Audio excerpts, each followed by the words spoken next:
And now we are in the third pod, and we're going to speak about typology of change. And we'll take a deep dive what kinds of change there are and how they differ and how to be smarter and wiser in realizing when there is a tinier change and when there is a longer change and when there is a sustainable change. And then further on, the next pod number 4 in August, will be about vectoral transformation. I'll tell a little bit more about the basic insights in vectoral transformation at the end of this pod as well.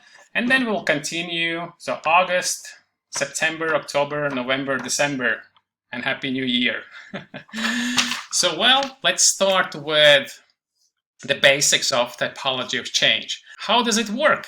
Let's start. So first of all, when people usually are encouraged, so most often they are used carrots and sticks, and sticks are most likely leading to transactional change, what you see on the screen right now. So it's one time, it's a transaction. So sometimes the carrots are effective to get people to stay with certain choices for a longer period of time, which is called transition. And then the last part, which is the most important part, is the transformation. And the essence of this summary of typology of change is in the fact that if we look at the left side and we see the artificial, and if we look to the right side, we have the word written human. And this is how it works. Why artificial? Why human? It's because carrots and sticks, rewards and punishments, or positive or negative incentives, it's outside of our human being. It's external. So therefore, for our natural biology and for our physiology, it's still external stimuli that is around us and that those are given to us to induce some certain kind of change. That's why to our biology, it is to some degree artificial, so it's outside of us. While the right-hand side, where we see a human being and other human beings, this is what I call social influence. And that comes from the social psychology and the long-standing body of knowledge about how we, human beings, change what we think and do based on others. And why I'm contrasting these two, it's because most of the times organizations, marketing campaigns, social campaigns, health campaigns rely on motivators such as carrots and sticks. And why I'm emphasizing that is because if that's those are the main instruments used for the campaign, and the expectation is that the results will be sustainable, no, they won't, because these tools are not designed, they are not capable of achieving sustainable change for the most of the people. So some people would, after experiencing some reward or experiencing some time avoiding pain, they might continue. But for the most of the scientific discoveries and also practical applications have shown that carrots and sticks, rewards and punishments are effective, but as long as they are provided. So once they are not provided anymore, people revert back to their previous behaviors and sometimes even backfire, which means even go worse than before. So therefore, being honest and being critical of what instruments for the motivation and for the change have been used, and being very open-minded about what they are good at and when they are not performing anymore. So for a sustainable change, by definition, they are not fitting well because that's the limitation. As long as they are provided, this is how they work. And the other thing is, the other limitation, the carrots and sticks, the rewards and punishments, there has to be some kind of a system maintaining those two. Somebody has to provide them. Somebody has to, for example, if that's a punishment, somebody has to do the process of punishing people or making fines or some kind of that sort of things. So therefore, they are not sustainable by the definition. In contrast, social influence is something that we have in our society. This is how we constantly learn from other people. Then sometimes we compare ourselves to other people. Sometimes we look for what's normal, what the majority of people are doing. And those are the dimensions, sub-dimensions of social influence. I mentioned just 3, but there are more. And we will get to those when we will get to, so this was July, August, September, October. Most likely then in October we'll really take a deep dive into social influence subdimensions. But today we will stop here where we see there are 3 types of change. The first one is transaction. Transaction really means it's a one-time thing. It's like buying a gym membership or buying a bicycle. You can buy a bicycle and never ride it. You just have it, but you don't use it. And those are the examples of transaction. Another example of transaction would be if you, for example, say, oh, I'm gonna quit smoking. I'm gonna reduce alcohol consumption, all kind of addictive behaviors. And then you say, I'm not gonna drink in this party or in this festival or whatever that is. It's a one-time event. And you really comply with that, but that doesn't guarantee that you will not continue the previous behaviors after that. So that's what like a one-time event. Geometrically is a dot. The next is transition. Transition differs from transaction because it has a period of time. So you can say, I'm not gonna use sugar for the month of January. I will not smoke for the 3 months. I'm gonna go to the gym for 6 months. I'm gonna use only bicycle for riding in a city for the next summer. So it's a very particular frame. You put it on a time, and that's a timeline, and it has a deadline, and it has an endpoint. And that's actually the biggest challenge with the transition. Transition is one of the most popular changes that people have applied, people have used, and people have really tried in so many ways, even in organizational context. So if people are sustaining a certain positive behavior, then sometimes they get bonus. If they comply with a certain behavioral expectation, then they get a specific surprise or gift from the company. And those are the examples of transition. But again, the biggest reminder we have here is if there are provided carrots, rewards, or punishments and sticks, people are performing the behavior not with the intent to get better health, not with the intent to deliver more performance to the organization, not to be, for example, on time to all of the meetings, but only for the reason to get the carrot or to avoid the stick, for the most part. And if that's the psychological background, how do you expect then people to really reconsider their mental models, reconsider their behavioral choices, if the only thing they're thinking is about the bonus, the premium, extra money, I don't know, like a specific acknowledgement or reward? This is all they think. And the behavioral change is temporary just to get to the end result. So the behavioral change is just a means to an end. And the end means getting a carrot or avoiding a stick. Those are the biggest, most visible limitations of these two.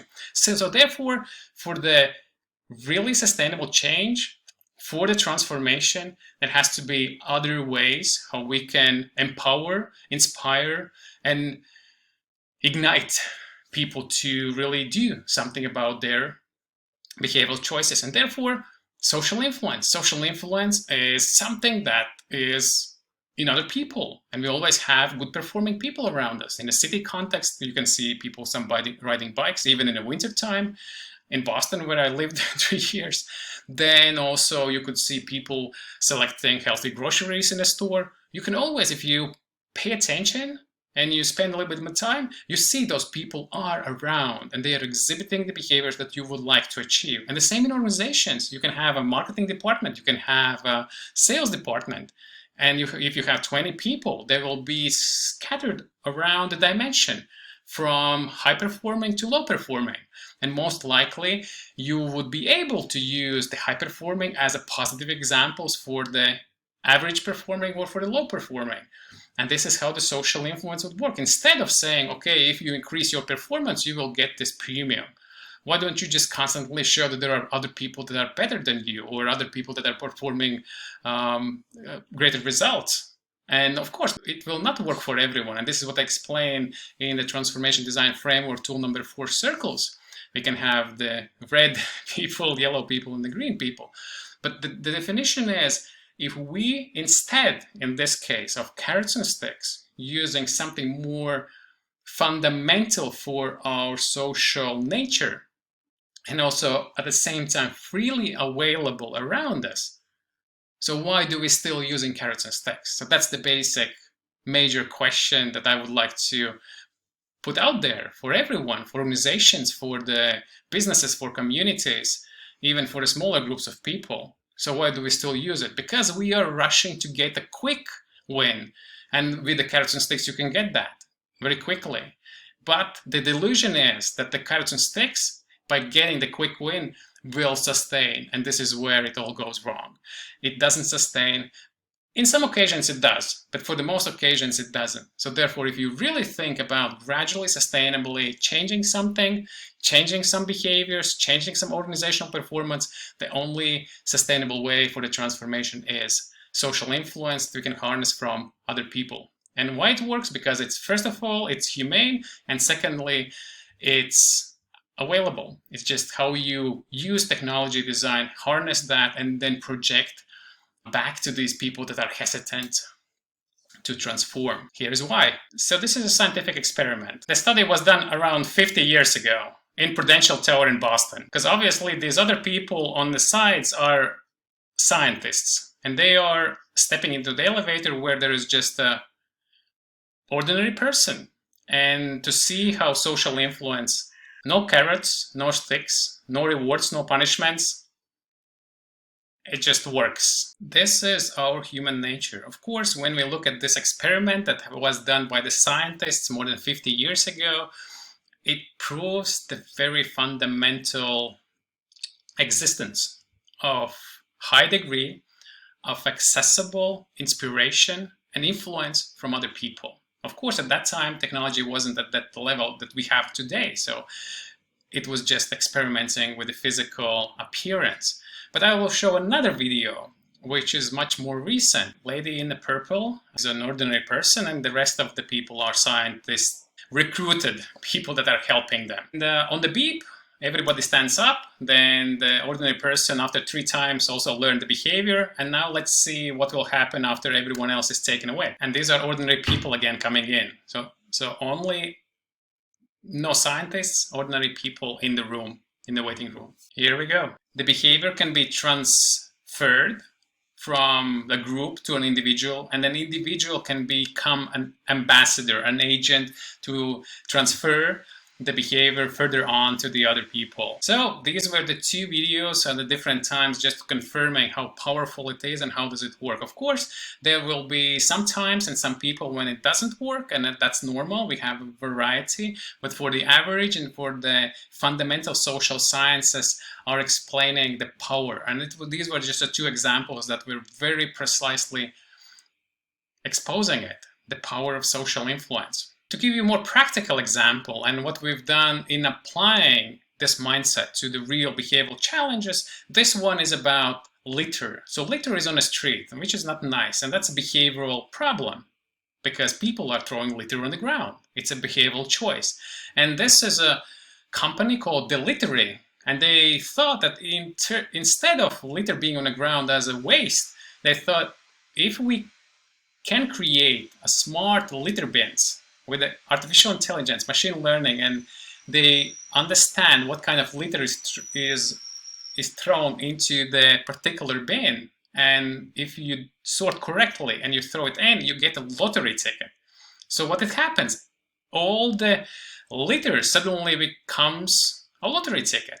And this is how it works. So how then we could apply this typology of change on this particular case? So if we think about punishing somebody, that could be a littering fee. So if somebody is caught littering, there could be a fine and people pay it, but again, they might continue littering. If we think about reward, that's actually the lottery. So if people believe that the lottery will give them some kind of reward and they are willing to participate in a lottery, then that's the transition. And the transition will work as long as the lottery is on. So, and if one day the lottery is switched off, so people might say, oh, there's no more lottery, I will litter again. So again, it's a real precise description of transition. It's a period of time when it's active. And therefore, for the transformation, there has to be something which is more engaging and which would be the behavior of other people. And for that, we thought about particular designs that could be proposed that would emphasize not the carrots, not the sticks, not the rewards, not the punishments, but other people and their behaviors. So imagine this is the urban context, that's particular area, and then there is this smart bin you see in green, and you see the name Delitery, and that would be equipped with this possibility to detect what kind of litter, and if it's correctly sorted, then it issues a lottery ticket. But that would be one part of the game. The other part of the game is on the screen, and as you see in the center of the image, it says activity right now. And what does it say? It has the map of the neighborhood, and it shows the same bins in different colors. And what does it say? It means if the green color, that means that people are using it now or very recently, like in the last 5-10 minutes. And if it's yellow or red, that means that they haven't been used for a longer period of time and they have been idle, for example, for a few hours. What it says that currently in your neighborhood, in the neighboring streets, there are people right now using the bins. And the more greener bins you have, the more people have been using it over the last short period of time, which gives you the sense, oh, if other people right now in my neighborhood are using it, I can use it too. So that's a reflection of social facilitation, which is the motivator when we human beings are more motivated to be more active and engaging in a certain activity if we know there are other people doing the same thing at the same time. So that's one example of social facilitation. The other example here is about comparison. So that's another social influence subdimension, and then again the same setting. In this case you see the map and you see the size of the bins has changed on the image. So on the screen there are some bins that are really bigger in size in green, and then there are smaller in yellow and very small in red, and that means how well they have been doing the sorting, so which means accurately or inaccurately. And if they do the sorting more accurately, then they have the longer period of the accurate sorting, then the bin grows in size and also is more visible. And for those neighborhoods when they are not that correctly sorting, then it remains smaller or gets even smaller. So that's empowers people or gives the people opportunity to see the differences. Actually, it enables them to compare the neighborhoods. So they see which neighborhoods are performing better comparing to the other neighborhoods. So that's another example of what could be practically done. Here I will show a few other examples that have been used into the project to really show the distinction between if it's implemented as transaction, which is on the left, or a transition, which is in the middle, or a transformation, which is on the right. And why it's so important? Because for the most times people would be thinking about transaction and transition as a solution. But here today we are learning they are working, but they are limited in their perspective. And you rarely will get a sustainable change if you do only transaction and transition. So therefore, the encouragement is always to think what is the difference and how the difference actually can be noticeable so that you know it, and then you help yourself and your team and your colleagues to deviate towards a transformation kind of change rather than transaction transition. So here it was about editors using a new software. Could be a very practical behavioral challenge in some organizations. And then transaction would be if the editors install the software and try it once. If they try it once and never come back, it was just a transaction. It doesn't produce the results that the company had expected. Transition would be if editors use the tool on a daily basis for every project, then the salary raise. This is what I said. So if there's a bonus, they will think about, oh, I will get more salary, I will get the bonus, so that's why I'm complying for the 3 months. What will happen after 3 months? Some people will continue, most of the people most likely won't. So therefore, has to be something that is nothing about the previous tool, but it's really about editors are using on a daily basis because they see others are using it on the daily basis. Here is another example where there was this case about people using swearing words in office. And for some offices, that's a routine. And then they think, how can we get rid of that? And again, to contrast, why not to go for transaction transition, which is the most intuitively usually proposed by people. But again, reminder is they are not sustainable. So for example, the transaction would be pay a fine for saying a bad word. So every word would be a fine, and then you pay it, but then you might not even consider this payment to be essential and just continue paying and continue swearing. Transition would be get a present if you are not swearing for a period of time, for a week in this case.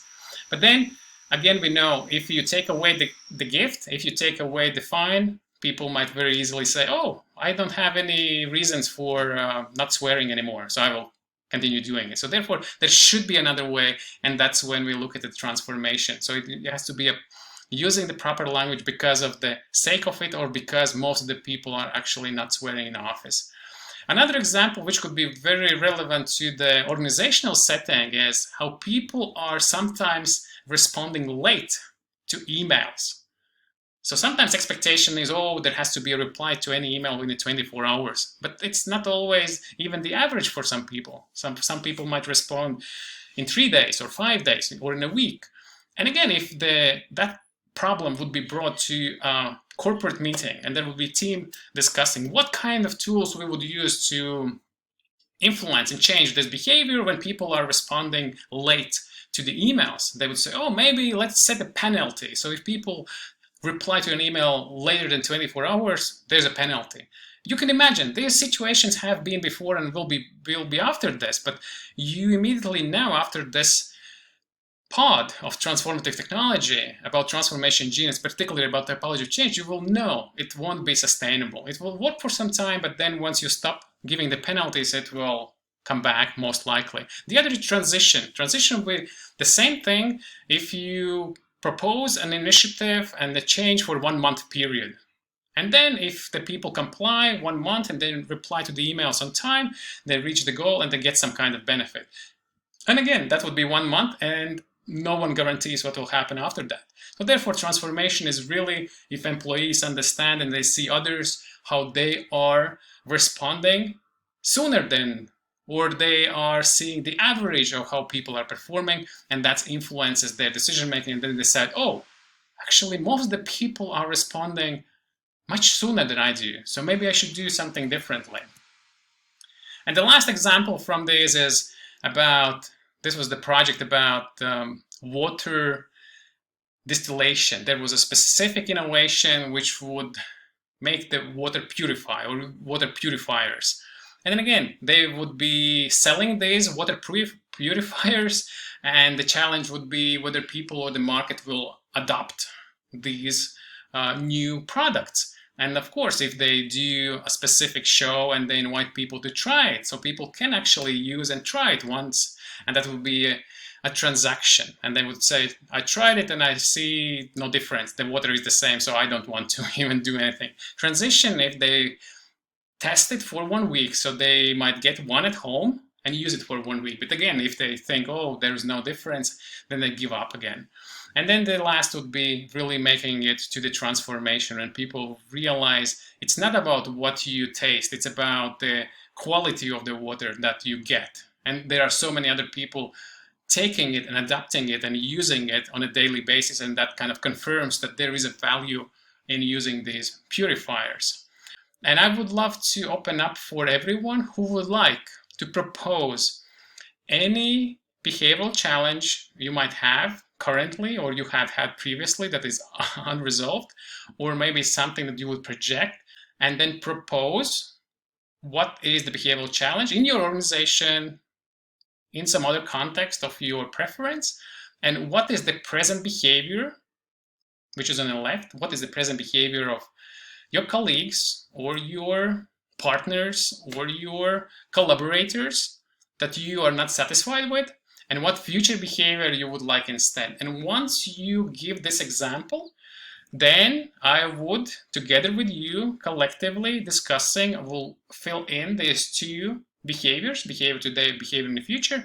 And then in the next slide, I will help you where the question marks, we will fill in what would be the difference between these activities, so you get your practical training for your brain to understand how these things differ, so that you are not caught anymore in the long discussions with other friends, with other teammates, with investors, with founders about which way to go if you really need or you want some people to change their behavior. So cut out all of the unnecessary debate of what strategies will be bringing to sustainable change.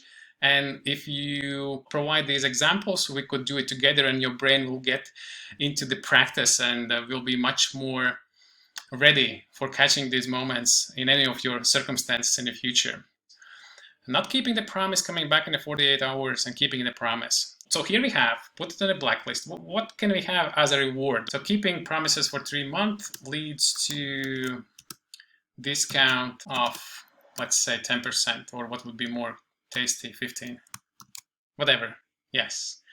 And that's an example. This is what we do today. We're practicing saying none of these will be sustainable, because once they get the discount after 3 months, and the discount works for another 3 months, then after 6 months, what they do, they don't respond, they don't keep their promises. And the same with the blacklist. They say, oh, you put me on the blacklist, I don't care, whatever. So, no. So what would be then the contrast thing? What would be the instrument not to use the previous two, and what could we use instead? Social influence. And you see, by definition, it doesn't give any reward. It doesn't give any punishment. It just says, you know, other people keep their promises, and not only a few, everybody else. So I just took the extreme.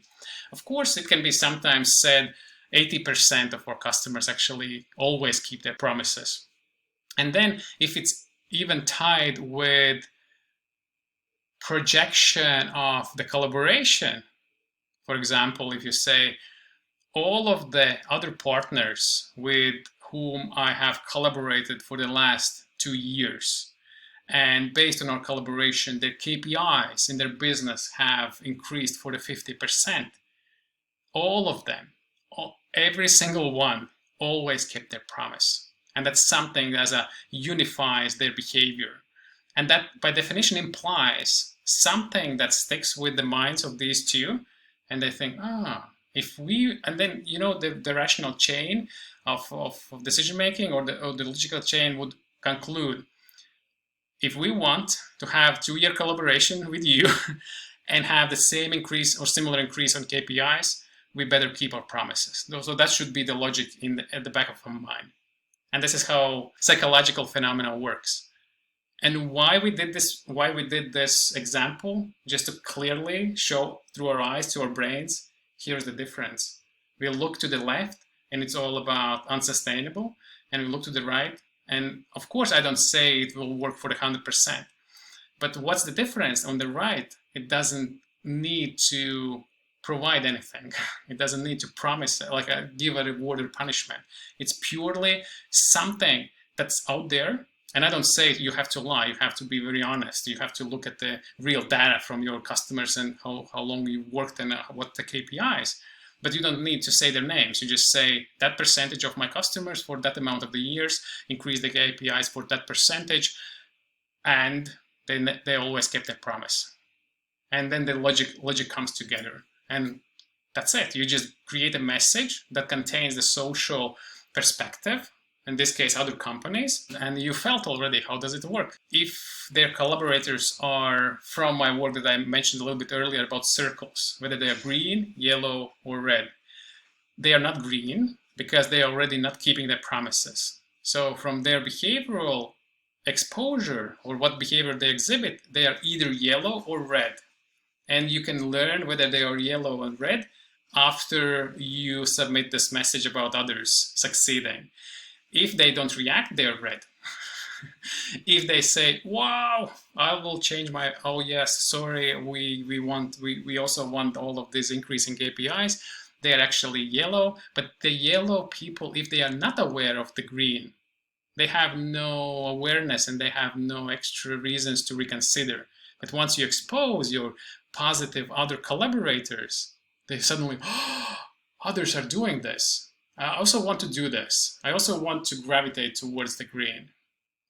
And that's the difference. And if they are red, they would just say, whatever. Peer pressure is one of the terms that is often used and has been often used, but it's not only that. So we published a scientific paper reviewing all of the subdimensions. Peer pressure mostly comes from the same area where social norms. So what is the majority? So the bigger the group, the larger the pressure. And that was the early insights into psychology, social psychology. Learning was very easy to discover because this was how the kids were repeating what the adults are doing and not actually listening to what they are explained, but they are watching and learning by observational learning. And then there is the social comparison aspect, there is a facilitation aspect, there is a cooperation, competition, recognition aspects, and those can be intertwined depending on what background data you have about the others performing. And then you can structure the message using this multiplicity of the options. We'll speak about those in the future pods, about specificity, about how the cooperation works, how the competition works, how those can be designed instead of punishments and rewards. Pods are once a month, and it's very exact time. It's every second Tuesday of a month, and it's 9 a.m. Pacific time, and it's 6 p.m. Central European time.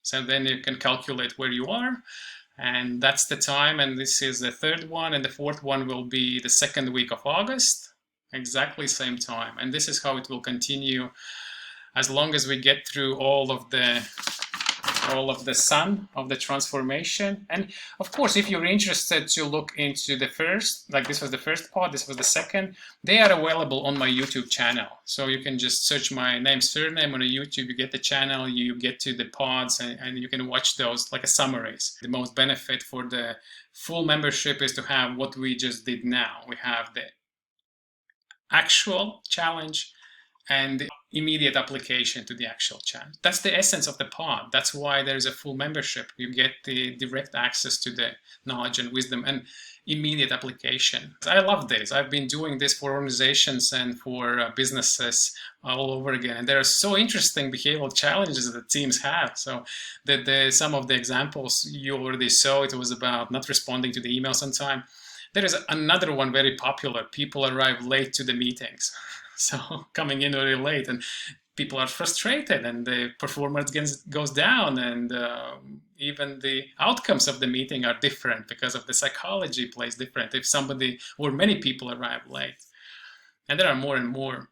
So the next pod in August will be about transformation vector. And you see this image with it arrows of different colors, and there is green arrow, which is transformation vector, and you saw those green thing was moving on it, and it was like very sharply on it. And then it's a question, what are these other arrows? And these other arrows are leading to a different direction, to a different outcome for your organizations, for yourself, for the individuals, for your team. So therefore, why this is so effective is because it's a straight line. And if you want to be sustainable, you have to keep going the same direction. And I'll show you just a tiny insight in what can happen if people move away from the green transformation vector. So you see, at this time, the green moves, and then it's kind of moves away a little bit from the arrow. And people have the illusion, I just one time and I will be back. But this is not how geometry works. Geometry works like this. So once you stepped away, you took another direction, and that direction is leading to a different outcome and not where you want to get. So that's a tiny insight of what we're going to do in August in the next pod. And maybe to summarize and conclude, so the first pod was about the transformation gene, as the series is called. The second was about human energetic intelligence, is about how we understand the energy. So we are not accumulators. We are the transformers of the energy. We have the access to inner energy, to exterior energy, and we are just getting better at transforming it. This is how we can increase our performance. Gene is about our wisdom of understanding what a change means through our evolution. So everyone has to have it because we have the DNA, and epigenetics says we can activate or silence our genes depending on our choices. And if we choose to think, I cannot do something, and that's the thought, then you're silencing your gene. And if you say, I can do it, you are activating your transformation gene. Today we covered the typology of change, the 3 types: transaction, one time; transition, period of time; and transformation, which is the endless. And pod number 4, vectoral transformation. This is what I just introduced, with a nice graphics about arrows and moving elements, and depending whether you stick with your transformation arrow or you are deviating, and that determines where you will end up being. So thank you very much, and see you in a month's time.